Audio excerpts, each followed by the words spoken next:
Hello and welcome to Mrs. Starling's channel. Here I share the most mysterious crimes from around the world. For more details about my channel, check the description and now let's dive into today's story. The story today takes place across multiple countries. It's about an American doctor with Palestinian roots and his wife's death. The doctor's name is Yazid Isa or Yaz as his friends call him. He lived in Detroit, where his family owned a small grocery store before they moved to Cleveland, where Yaz completed his medical studies. Yazid had a business oriented mindset and was constantly looking for new opportunities. Therefore, he didn't limit himself to practicing medicine. Instead, he launched two small companies with his brother. His brother's name is Firas. However, in 1992, Yaz's medical license was revoked after the US government discovered some violations related to his private companies. Despite this setback, his private business flourished and the entire family lived in luxury, enjoying a lavish lifestyle. They had a luxurious home and an expensive car. So, this was the life that he had. Now, let's talk about Yazid as a person. Everyone who knew Yazid described him as a very cheerful young man. He's full of energy and remarkably smart. In 1995, when he was working as a doctor, Yaz met his wife Rosemary. Rosemary is a caring person who worked as a nurse at the same hospital. She's an American with Italian roots. She had a tight-knit relationship with her family. Rosemary loved the nursing profession because she enjoyed helping others, and their relationship lasted for 4 years. And then they got married in 1999. A year later, Yazid and Rosie welcomed a son named Armand. 2 years after that, they had a daughter named Lena. Yaz's family was seen as the ideal family regarding compassion and understanding. So he had a great relationship with his wife and also with his wife's family. They had regularly came together for family gatherings, so everything was perfect. And so time passed until the turning point arrived. On February 24th, 2005, Rosemary planned to go to the cinema with her sister, and that was around 2 p.m. The cinema was only 10 minutes away by car, with two possible routes, a fast road and a local road with a speed limit of 50 km per hour.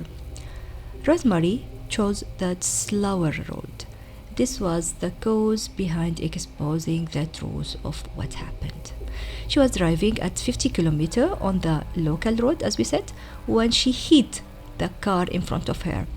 The accident was minor and it shouldn't cause any big injuries or fatalities. Other car drivers stopped to offer assistance, but they found Rosie struggling to breathe, and soon after, she began vomiting. People immediately called emergency services, but an hour later, Rosemary was declared dead at the hospital. When Rosemary's family was informed about her death, they were shocked because they knew that such a minor accident wouldn't lead to death. They were also surprised by Yazid's careless and cold reaction. Imagine, he sent an email to Rosie's family and said, "Rosie has died in a minor accident. We will miss her." And that was it. This led them to investigate the cause of her death. So during the funeral, Marie had a best friend, the best friend named Eva. Eva told Dominique, who is Marie's brother, about a phone conversation they had moments before the accident. She said that Rosie wasn't feeling well. She had taken 2 calcium pills that Yaz had given her before leaving home. She then told Eva that she felt like vomiting and couldn't breathe. Rosie wanted to call her husband to ask if the calcium pills might be making her sick, but just minutes later, she lost control of her car. Dominique informed the police about the phone call, and they verified the details by checking Rosemary's phone records. And indeed, there was a conversation between Eva and Rosemary regarding this matter. After the funeral, Rosemary's family suggested taking the children into their care, but Yaz declined, insisting it wasn't needed because they already had two babysitters, one for the day and one for the night. Meanwhile, the police continued to investigate Rosemary's death due to the information provided by Eva and the other health symptoms that Rosemary had shown before the accident, and they called after Yazid for questioning. The detective then asked, "What kind of pills did you give your wife before she left to the cinema?" Yazid replied, "There were calcium supplements." Rosemary was 39 years old and had concerns about developing osteoporosis, so I gave her pills as she requested me to buy them for her and always forgot to take them. The detective then asked, "Are the pills still in the house?" Yaz responded, "Yes." The detective then requested to see the bottle of vitamins, and Yaz fully cooperated. They even drove together to his house, where Yaz handed the bottle over to the detective. The next day, Yaz asked his sister to watch the couple's two young children and later called her back to say he would need her to watch the children over the weekend because his friend's brother had died and he needed to go out of town, and never showed up again. A few days later, the forensic analysis of the calcium pills has been completed and the report has been received.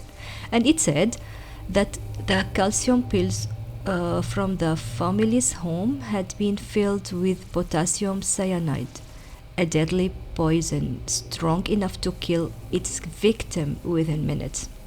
The police wanted to arrest Yazid, but he had completely disappeared.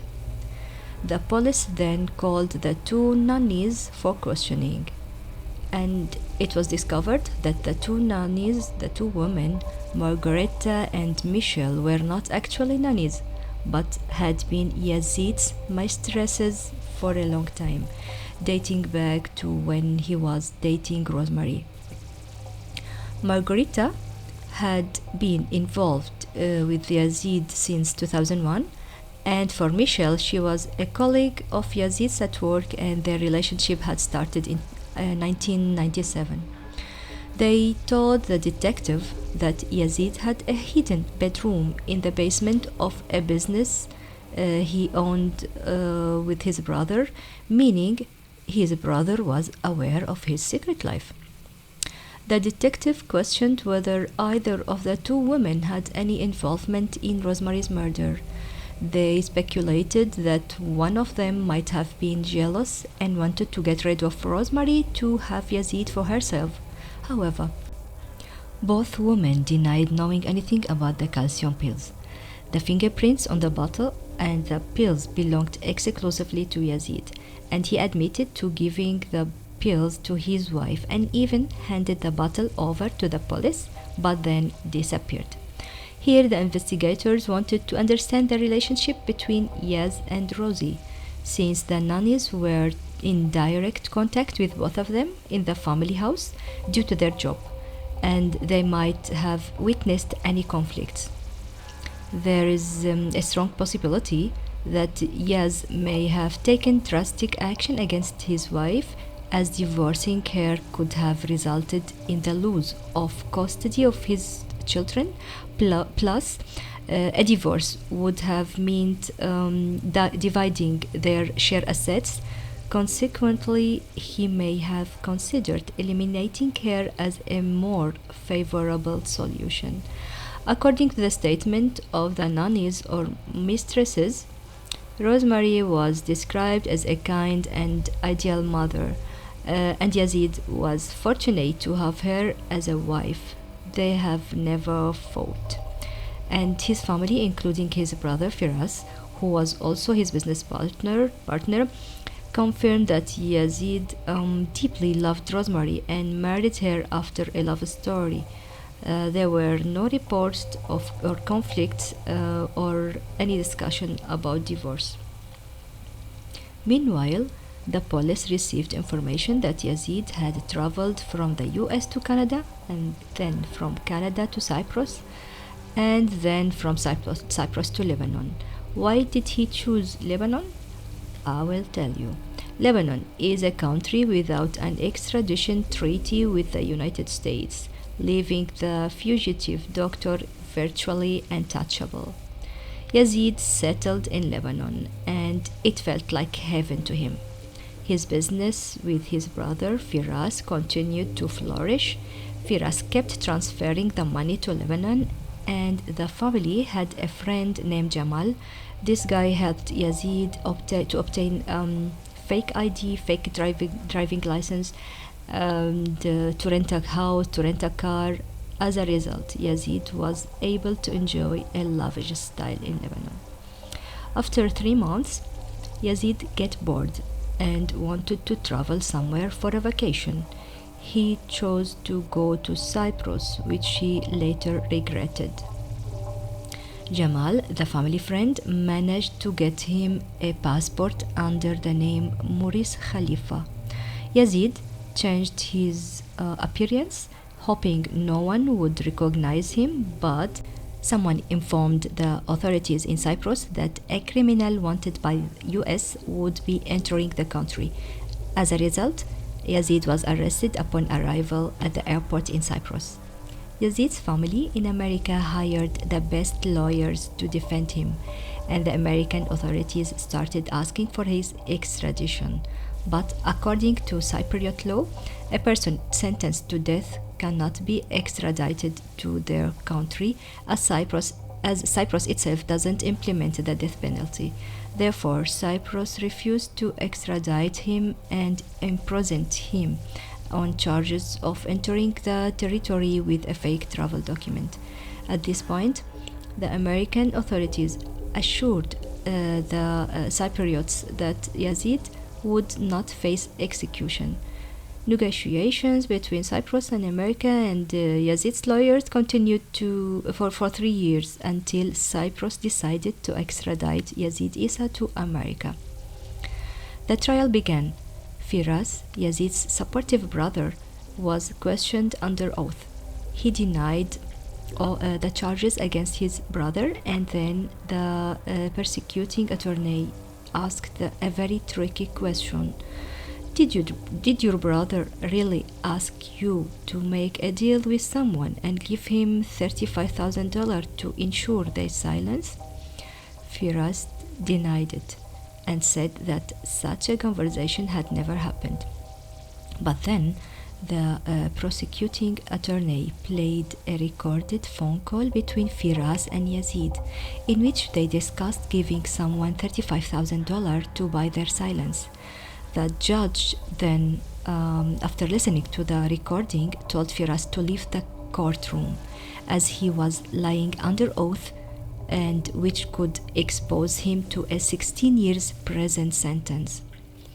Jamal, the family friend who had helped Yazid while he was on the run in Lebanon, took the stand to testify. He likely needed to clarify his involvement in the case, as he had assisted Yazid in obtaining his cousin's passport under the name Maurice, which clearly indicated his role in helping him. Jamal then testified that Yaz had once told him he had killed his wife. Then they called Firas back to testify, but this time he took an oath and admitted that his brother Yazid told him he was the one who killed Rosie. He also explained how he committed the crime and told the court everything to avoid being punished for lying under oath. Yazid remained silent during the trial and didn't admit to the crime. The jury took 4 days to decide, and in the end they sentenced him to lifetime in prison with the possibility to parole after 20 years. Arman and Lina, the kids, were adopted by their uncle, who was granted guardianship over them. So, in your opinion, what was the reason for Yazid killing his wife? Could be that she found out about his cheating and was planning to divorce him. This might have made him want to get rid of her, or perhaps Yazid got bored of his marriage despite his double life and wanted to change a bit and decided to get rid of Rosemary so he could marry someone else without having to share his wealth. Share your thoughts in the comments and don't forget to like and subscribe to the channel.